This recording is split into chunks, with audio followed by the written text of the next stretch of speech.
Assalamualaikum warahmatullahi wabarakatuh. Halo teman-teman, kembali lagi di channelku dan kali ini aku akan mencoba menjelaskan cara mudah dan cepat mengerjakan soal manajerial dan sosiokultur yang merupakan kompetensi yang akan diujikan pada tes P3K tahun 2021 ini. Dan aku mengambil materi ini dari Permenpan RB nomor 38 tahun 2017. Langsung saja ke materinya ya. Nah ini teman-teman, aku mengambil materi ini dari lampiran Permenpan RB nomor 38 tahun 2017 tentang standar kompetensi jabatan aparatur sipil negara. Nah dari bentuk lampiran yang sebanyak itu aku coba ringkas seperti ini ya. Teman-teman bisa pelajari dulu ringkasan ini, bisa dijeda dulu videonya.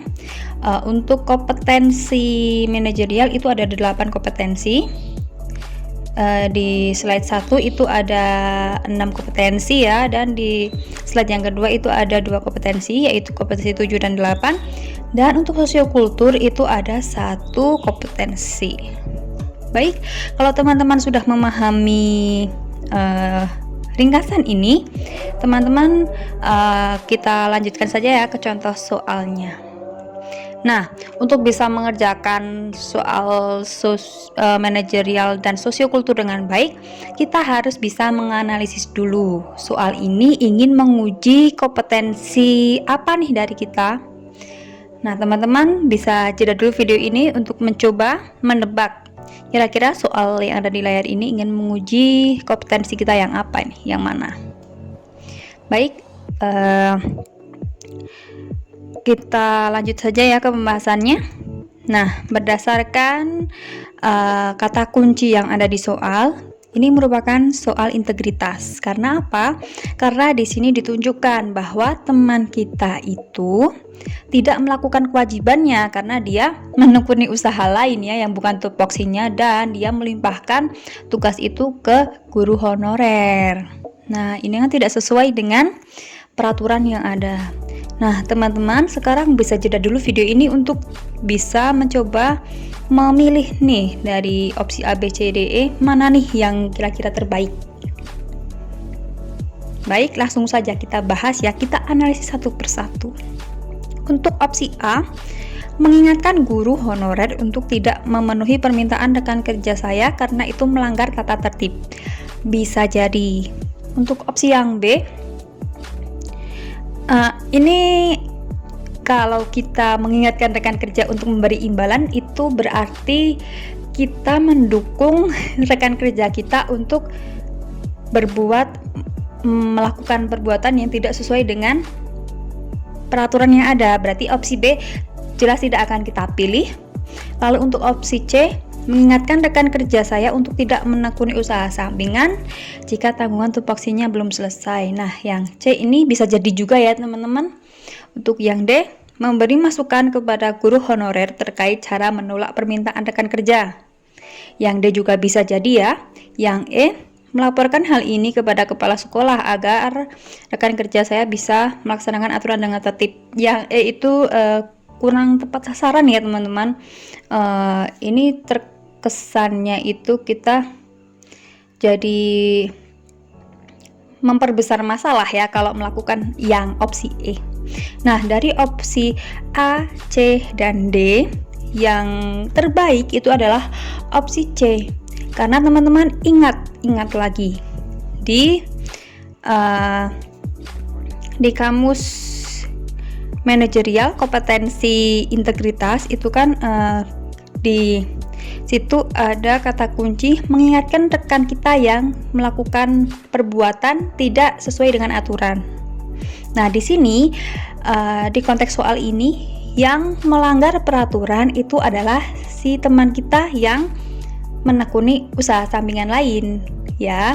Berarti agar tepat sasaran maka kita seharusnya melakukan opsi yang C. Lanjut ke soal selanjutnya.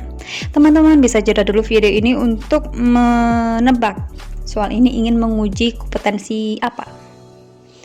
Baik, langsung saja ke analisis soalnya. Nah, dari kata ini Anda adalah anggota dalam suatu tim, dan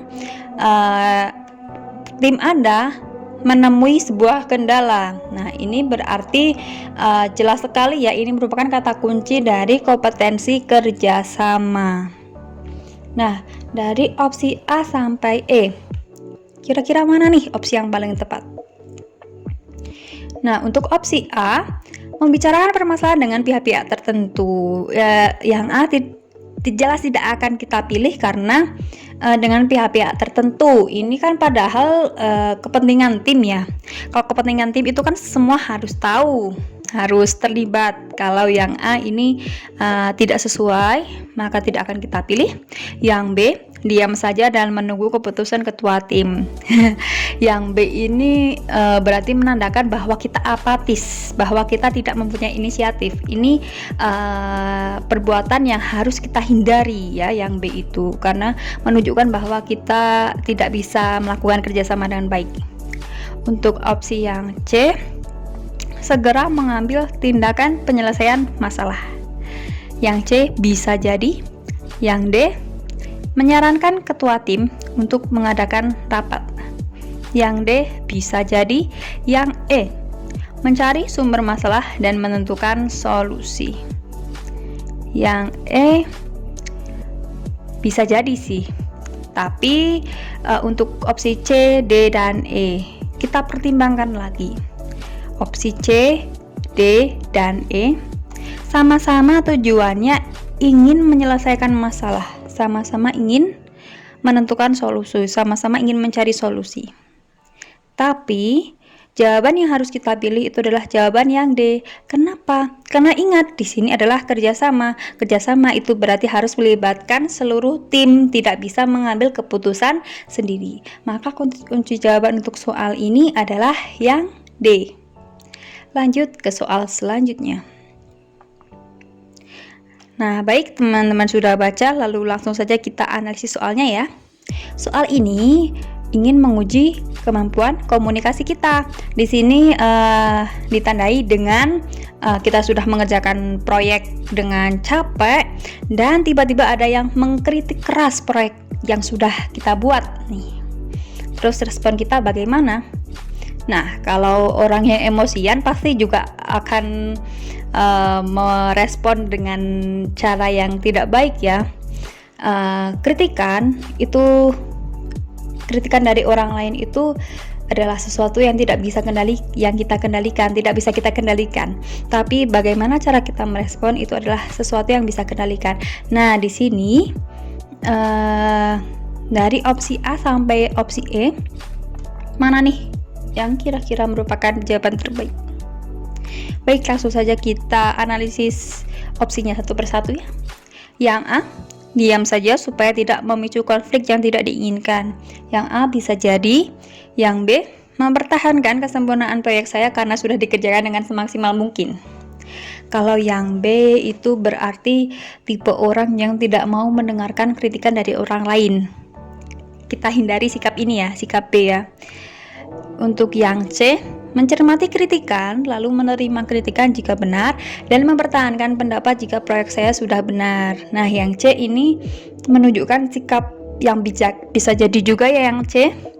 Yang D, mencermati kritikan tersebut dan mengkritik balik secara tajam agar semua orang tahu susahnya mengerjakan proyek tersebut.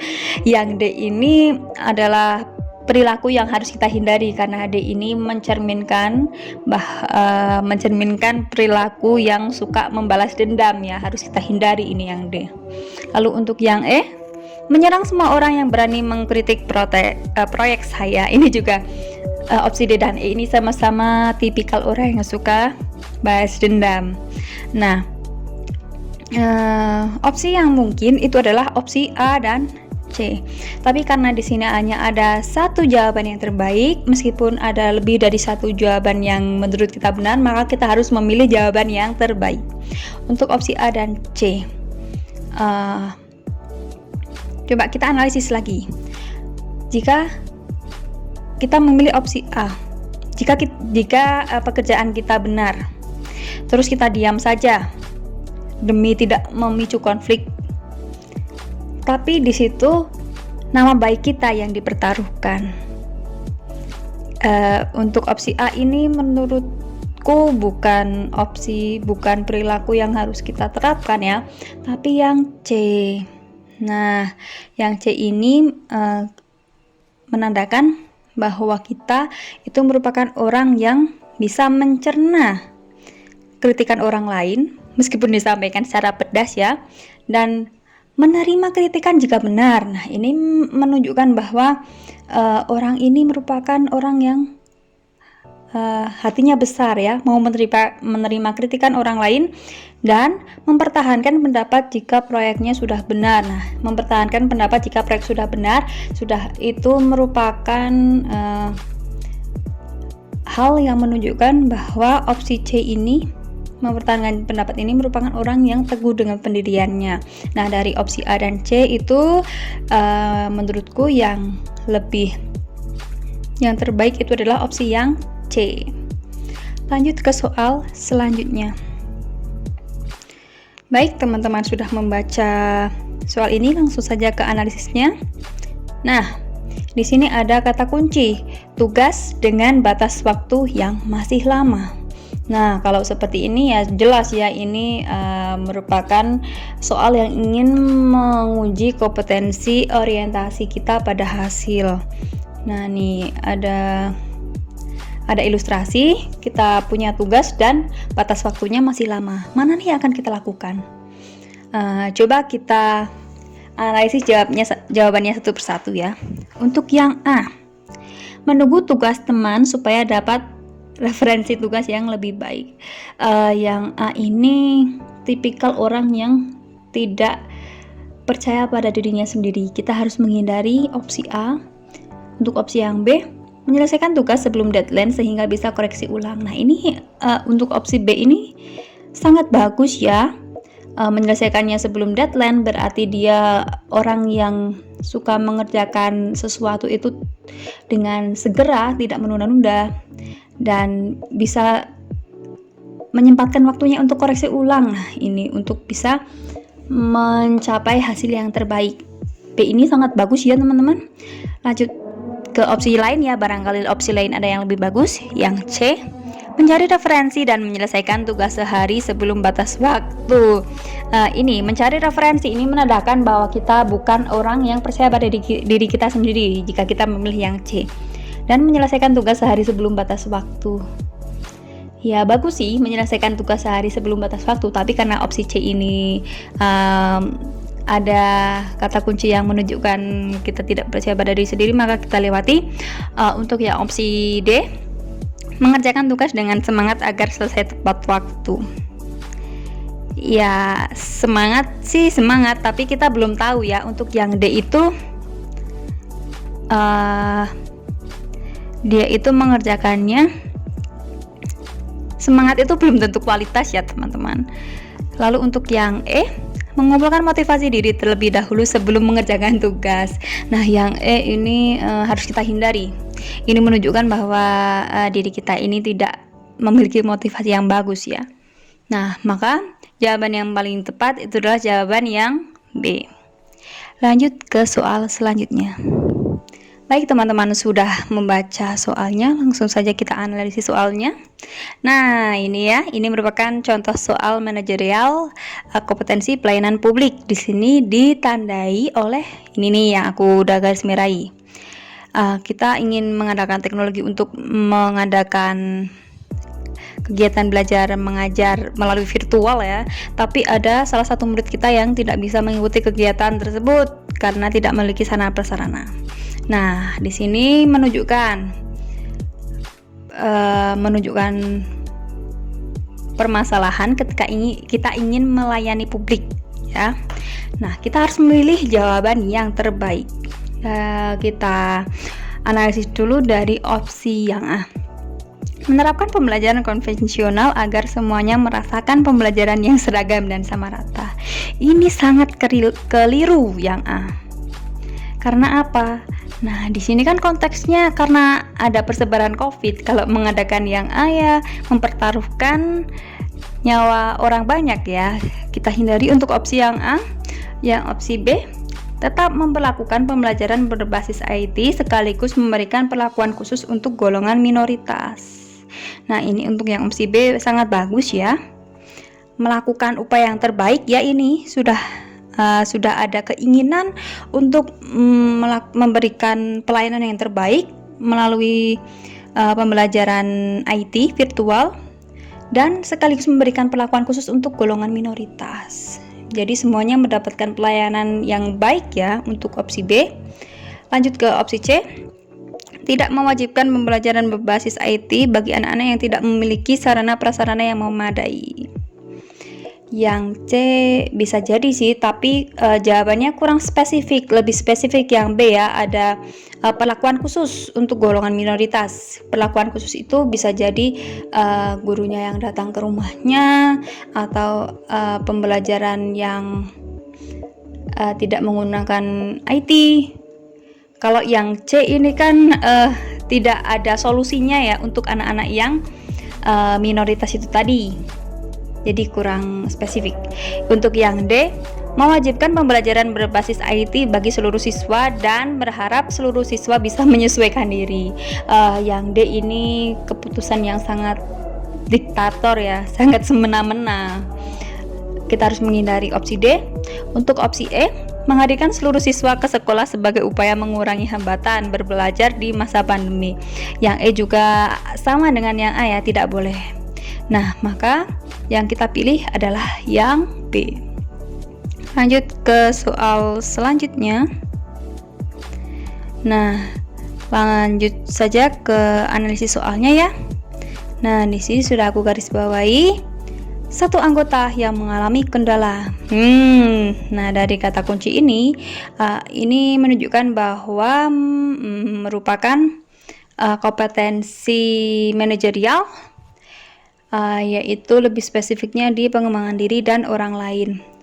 Sebenarnya untuk soal ini merupakan gabungan dari kompetensi kerjasama sekaligus pengembangan diri ya. Nah, tapi karena di sini lebih menonjol ke pengembangan diri, maka aku masukkan ke contoh soal manajerial tipe pengembangan diri dan orang lain. Nah, ini merupakan soalnya, dan teman-teman bisa jeda dulu video ini untuk mencoba memilih jawaban mana nih kira-kira yang merupakan jawaban yang terbaik. Baik, kita analisis soalnya. Kita analisis jawabannya satu persatu. Untuk yang A, percaya penuh kepada setiap anggota kelompok bahwa mereka pasti bisa menyelesaikan tugas. Kalau yang A itu tidak menyelesaikan masalah ya, padahal di sini kata kuncinya mengalami kendala, belum mahir IT. Untuk yang A kita lewati ya, ini tidak memberikan solusi. Yang B, memberi saran kepada anggota tersebut agar lebih rajin lagi belajar IT. Ya, bisa jadi sih yang B. Yang C, mengambil alih tugas anggota tersebut agar pekerjaan segera selesai. Yang C ini menurutku kurang sesuai ya. Karena kalau kita mengambil alih tugas anggota tersebut, nanti anggota tersebut tidak memiliki pengalaman ketika mengerjakan soal itu kan. Nah, ini opsi C merupakan perilaku yang harus kita hindari. Untuk opsi D, membimbing dan membantu anggota kelompok yang mengalami kendala agar target tim tercapai. Nah, untuk yang D ini ada kata-kata membimbing. Membimbing ini kan berarti merupakan kata kunci dari kompetensi pengembangan diri dan orang lain. Sedangkan membantu anggota kelompok itu juga sudah sekaligus mencakup kompetensi kerjasama ya. Jadi ini D ini merupakan jawaban yang sangat bagus. Lalu untuk opsi E, mengganti anggota tersebut dengan memasukkan orang yang lebih kompeten. Ini merupakan opsi E ini merupakan perilaku yang semena-mena ya. Udah semena-mena dan bisa menimbulkan permasalahan baru ya. Maka dari opsi A sampai E yang merupakan jawaban terbaik itu adalah opsi D. lanjut ke soal selanjutnya.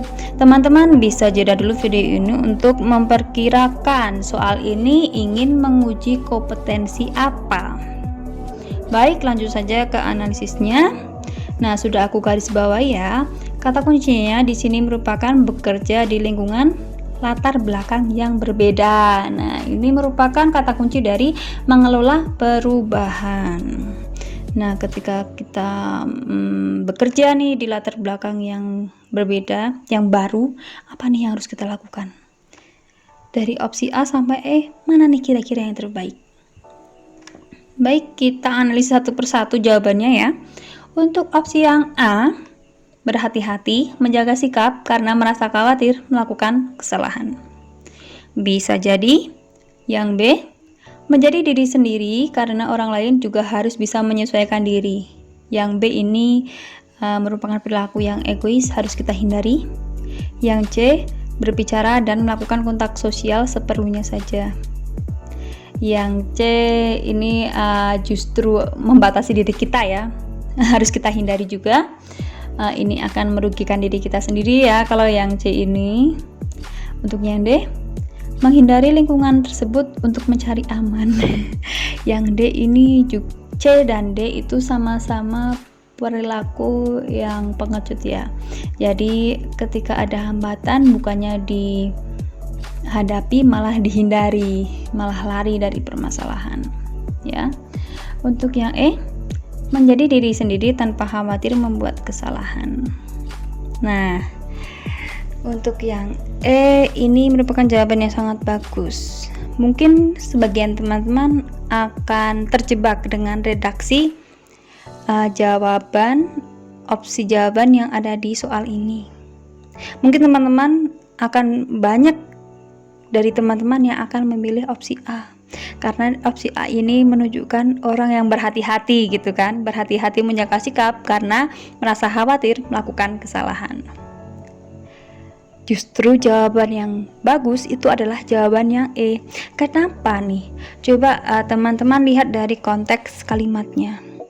Dari kalimat A, nah kalimat A yang opsi A itu ada kata-kata berhati-hati menjaga sikap. Nah, berarti dia menjaga sikap hanya di lingkungan yang berbeda. Ketika dia berada di lingkungan yang sudah biasa dia berada, berarti dia tidak menjaga sikap dong.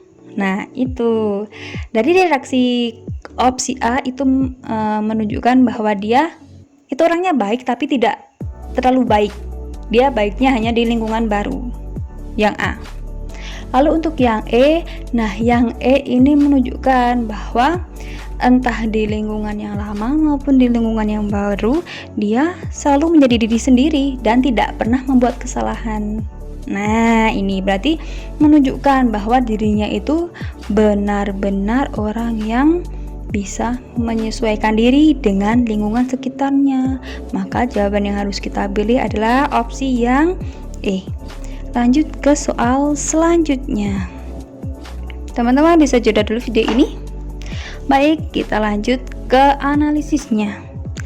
Nah, ini sudah aku garis bawahi merah. Nah, ini merupakan contoh soal manajerial kompetensi pengambilan keputusan. Di sini kita dapat tawaran S2, terus pimpinan kita menanggapi hal tersebut secara negatif karena beliau tidak suka dengan kita. Nah, apa yang akan kita lakukan? Dari opsi A sampai E nih, mana yang kira-kira terbaik? Coba kita analisis satu persatu.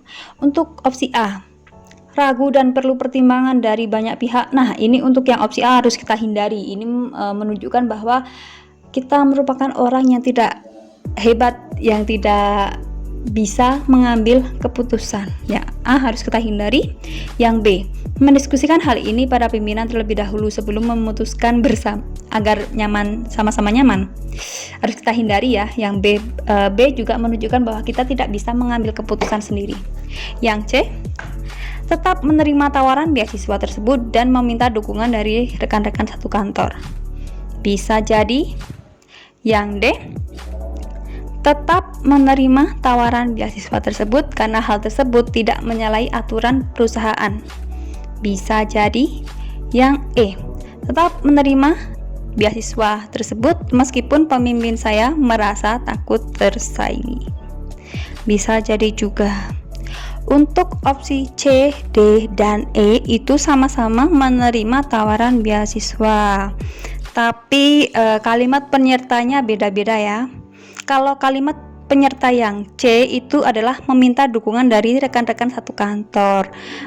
Berarti di sini menandakan nih bahwa dia meminta dukungan pada teman-teman rekan-rekan satu kantornya karena dia ditanggapi negatif oleh si pemimpin. Nah, dari kalimat penyerta yang opsi C itu menunjukkan makna tersirat bahwa opsi C ini mengajak atau mengarahkan orang lain untuk ikut merespon apa yang pimpinan kita lakukan. Tanggapan merespon terhadap tanggapan dari pimpinan kita yang menanggapi secara negatif. Berarti C ini kan sama saja mengajak orang lain untuk ikut membenci pimpinan kita. Nah, yang C ini kalimat penyertanya kurang sesuai. Untuk yang D, kalimat penyertanya karena hal tersebut tidak menyalahi aturan perusahaan. Nah, jadi untuk yang D ini dia bisa yakin dengan keputusan yang dia ambil karena alasannya masuk akal sekali, karena hal tersebut tidak menyalahi aturan perusahaan. Nah, ini yang D, opsi yang sangat bagus. Dan yang E, kalimat penyertanya meskipun pemimpin saya merasa takut tersaingi. Yang E, ini kalimat penyertanya ya sudah bagus sih, tapi kalau dibandingkan dengan yang D lebih bagus yang D, maka opsi yang kita pilih adalah opsi yang D. Lanjut ke soal selanjutnya. Baik, langsung kita analisis soalnya. Nah, di sini aku garis bawahi ya, seorang guru yang baru ditugaskan. Maka ini merupakan contoh soal dari sosiokultur perekat bangsa. Nah, sebenarnya sosiokultur itu kompetensinya ada satu ya, perekat bangsa. Jadi pemerintah ini berharap bahwa kita sebagai ASN itu harus bisa menjadi tangan kanan pemerintah untuk mempersatukan bangsa Indonesia yang di dalamnya itu terdapat kemajemukan dari berbagai aspek. Nah, dari opsi A sampai opsi E, mana nih kira-kira jawaban yang bisa menunjukkan bahwa kita ini merupakan perekat bangsa yang baik? Kita analisis jawabannya satu persatu ya. Untuk opsi yang A, mengobservasi daftar nama dan nilai siswa. Bisa jadi yang A. Yang B, menentukan model pembelajaran yang kekinian.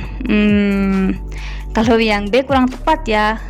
Yang harus kita lakukan di awal kan kita harus bisa mengenali anaknya dulu kan, baru kita bisa menentukan model pembelajaran yang akan digunakan. Model pembelajaran kekinian itu boleh sih kita terapkan, tapi kita juga harus lihat karakteristik anaknya apakah sesuai atau tidak ya, tidak bisa dipaksakan. Lalu lanjut ke opsi yang C, melengkapi semua administrasi kelas. Yang C bisa jadi sih, tapi ya kita simpan dulu saja ya opsinya. Untuk yang D, mencari info terkait karakteristik latar belakang siswa. Nah, ini sangat penting. Yang E, melakukan pendekatan ke komite sekolah. Komite sekolah ini menurutku kurang tepat sasaran ya, karena yang kita ajar itu kan siswa, bukan komite sekolah. Nah, jadi di sini ada opsi jawaban yang kita simpan tadi, yaitu opsi jawaban A dan D. Nah, dari keduanya ini Jawaban yang baik itu adalah yang D. Karena apa? Karena opsi A ini sudah tercakup ke D, ya. Mencari info terkait karakteristik latar belakang siswa. Ya, karakteristik latar belakang siswa kan bisa jadi sudah mencakup ini sih, sudah mencakup namanya siapa, nilainya bagaimana, keadaan latar belakangnya itu dia dari budaya mana, agamanya mana. Nah, ini sangat penting karena ketika kita sudah tahu karakteristik latar belakang siswanya itu seperti apa saja, kita bisa menyesuaikan diri kita supaya kita tidak supaya kita bisa menghindari hal-hal yang sekiranya bisa menimbulkan konflik, dan kita juga bisa merencanakan hal-hal yang bisa mencegah timbulnya konflik yang disebabkan oleh kemajemukan yang ada di masyarakat. Jadi jawaban yang harus kita pilih adalah yang D. Lanjut ke soal selanjutnya. Langsung saja kita analisis ya. Aku garis bawahi. Nah, di sini di konteks soal ini kita merupakan kita guru, tapi kita merupakan orang yang menganut agama minoritas, dan ada murid-murid yang mengolok-olok agama yang kita yakini. Apa nih yang harus kita lakukan? Dari opsi A sama E, mana nih kira-kira yang terbaik? Nah, kita analisis satu persatu jawabannya ya. Untuk opsi yang A, memanggil siswa yang mengolok-olok agama minoritas tersebut karena tidak sesuai dengan sila Pancasila. Yang A bisa jadi sih yang A. Yang B, memanggil seluruh siswa yang terlibat, mendiskusikan hal tersebut dan memutuskan tindakan yang tepat. Yang B lebih lengkap dari yang A ya. Lanjut, berarti ke yang C, memanggil dan memarahi siswa yang mengolok-olok agama. Nah, ini yang C ini harus kita hindari, karena ini malah justru bisa menimbulkan permasalahan baru ya. Karena di sini ada kata-kata memarahi ya. Memarahi itu tidak akan menyelesaikan permasalahan ya. Lanjut ke yang D, memberi pengertian kepada murid saya bahwa kita harus bisa menerima perbedaan nih, karena kita adalah kaum minoritas.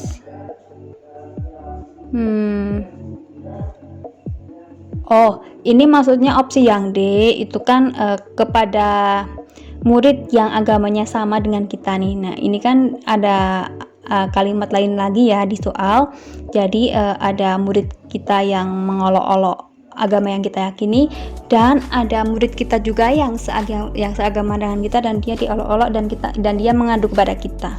Nah, yang D itu bisa sih seperti ini yang D, tapi tidak menyelesaikan permasalahan. Kurang solutif ya yang D. Lanjut ke yang E, menyampaikan hal tersebut kepada guru yang menganut agama mayoritas agar lebih dipercaya kata-katanya. Kalau yang E itu menandakan bahwa diri kita tidak percaya diri ya. Dari jawaban A sampai jawaban yang E, jawaban yang paling tepat menurutku adalah yang B. Karena apa? Karena di opsi jawaban B ini guru ini memanggil seluruh siswa yang terlibat lalu mendiskusikan.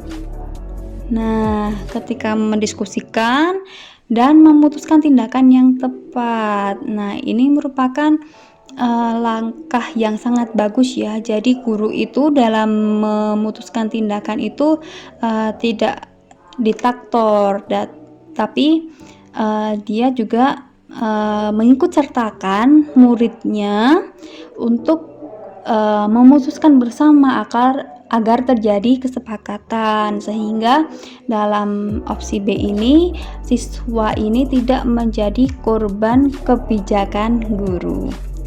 Nah, itu dia teman-teman contoh soal manajerial dan sosial kultur dari aku. Barangkali ada koreksi penyampaian materi atau kesalahan materi karena aku manusia biasa dan aku bisa salah. Teman-teman boleh banget tuliskan di kolom komentar ya. Dan teman-teman jangan lupa selalu semangat belajarnya ya. Semoga teman-teman semua bisa sukses dalam tes P3K tahun ini. Jangan lupa like, komen, dan subscribe karena di setiap hari Jumat aku akan membagikan konten-konten yang berkaitan dengan CPNS dan P3K. Sampai jumpa di next video. Wassalamualaikum warahmatullahi wabarakatuh.